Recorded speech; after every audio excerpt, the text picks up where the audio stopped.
So hello everyone, so I thought I would do a video just to explain the tactical shape that we have been using mostly throughout the pre-season, or what the shape that we'll definitely be using going forward. So the basic shape of how we start a game is we have a back four with a right back, a left back and two centre backs, a defensive midfielder, and two central midfielders and a forward.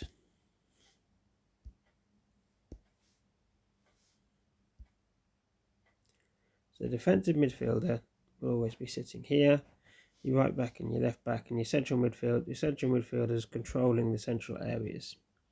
Now I always say to you all, try to imagine the pitch having these dotted lines. When I've shown you this on the tablet before, imagine the pitch with these dotted lines. So you've always got the left wing, the right wing,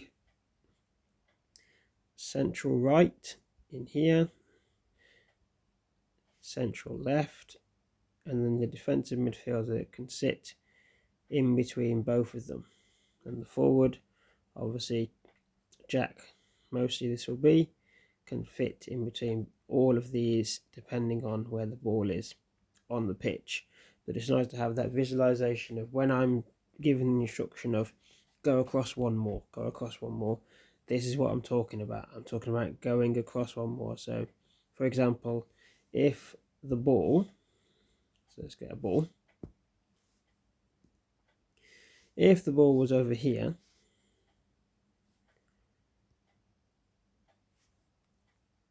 we wouldn't all be sticking in this position.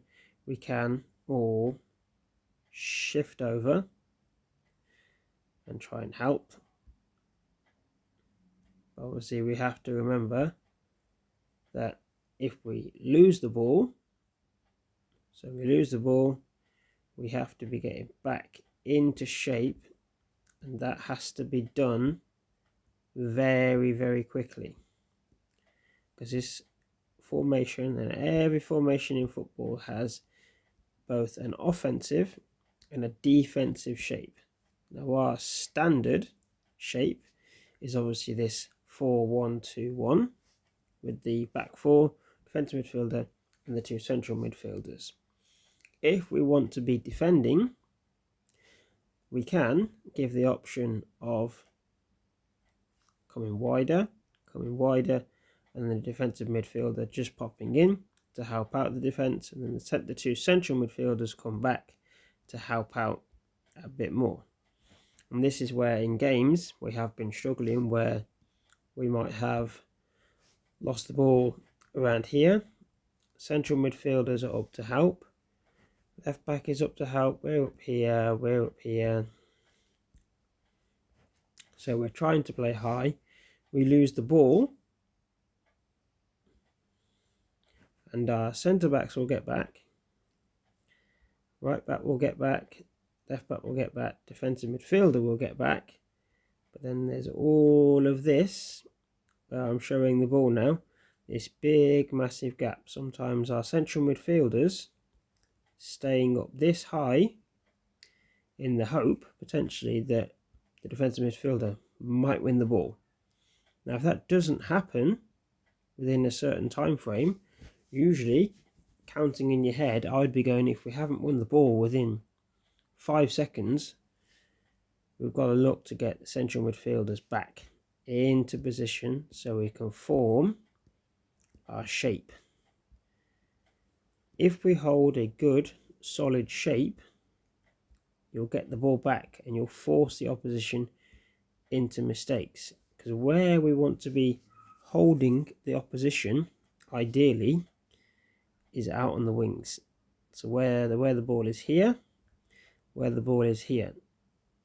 because if we force them out here, they can put crosses into the box, yes, but when they put crosses into the box, this is the central area. So if they're putting crosses into the box and we're coming further back, yeah, so the left back might be pressing where the ball is here, the defensive midfielder can come in, our central midfielders get back. There's a lot of players around in this area, yes, around here, central midfielders, you can all drop in and help out. So we've got to be getting up and down. If we win the ball back, yeah, the left back can get the ball, we can break, and then we've got to get back up the pitch again. Now the reason we have to get high very quickly and try and get the ball moving is the offside. We can't have this sort of thing where sometimes the left back could win the ball and then our right back is staying back here, because any opposition player, if I bring one of them in, if they decide to sit in this area and we lose the ball and that ball is passed into here, this player cannot be offside because the right back is sitting, which is why it's very important that if we do break with the ball and we're all on the break, we've got to break all as one. So we go up the pitch, and somebody in the defensive line has got to be saying, let's get out, let's get out, let's get out. We still hold a solid back four. The defensive midfielder can sit just in front. Central midfielders can sit inside, remembering these dotted lines that we all see, and we still hold a solid shape. Now where the central midfielders can help out, and this is where we talk about moving across one, if the ball is out wide and our central midfielder may have to go out wide to go and get the ball, at the moment we have big massive gaps here, so it might be that the defensive mid comes over. Again, we look at it, and I talk about this a lot in training, forming triangles. So triangle, triangle, triangle, triangle. On the ball, the forward can come and help out. This central midfielder now can then come forward. Right back can come forward to help out a bit more. Centre back can potentially come slightly higher.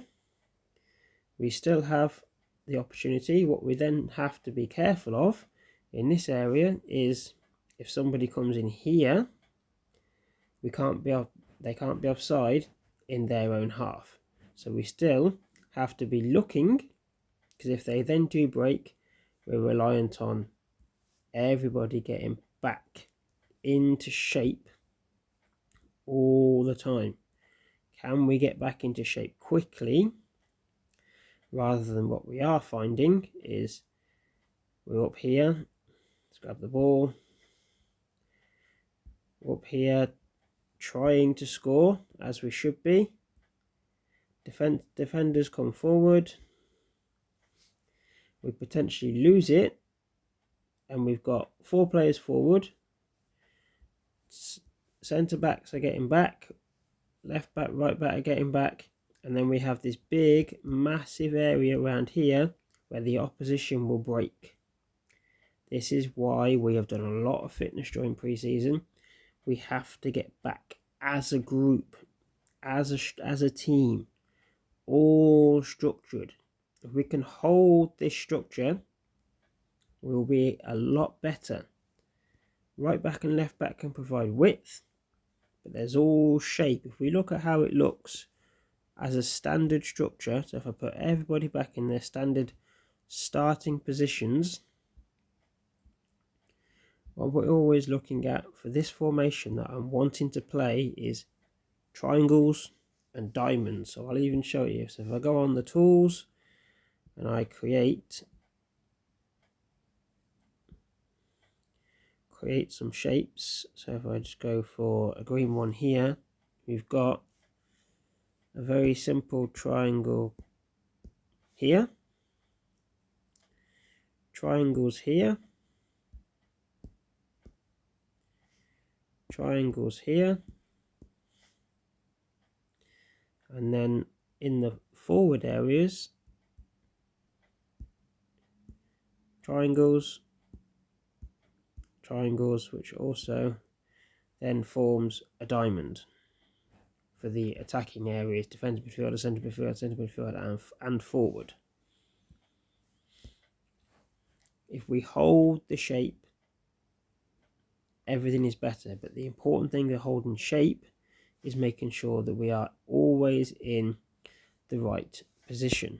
if we're not in the right positions, things go pear-shaped.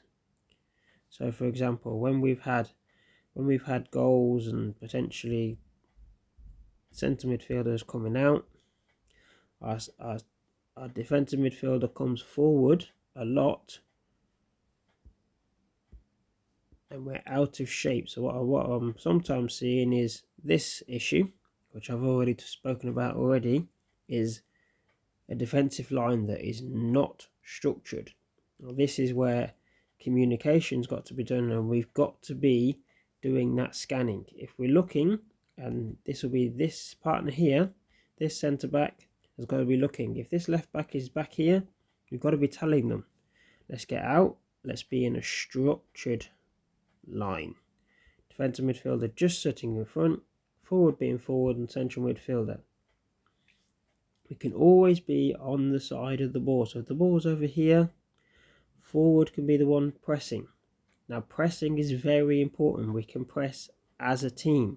I'll do another video about pressing and where players can be and who to pick up depending on where the ball is, and then predicting potential passing patterns of the opposition. But remember our shape. This is our standard shape at the start of the pitch. If we can hold this shape during the game, things will be a lot better. Hopefully this makes sense to everyone. We'll go through a lot of this stuff in training and who needs to communicate where and when, and we will improve.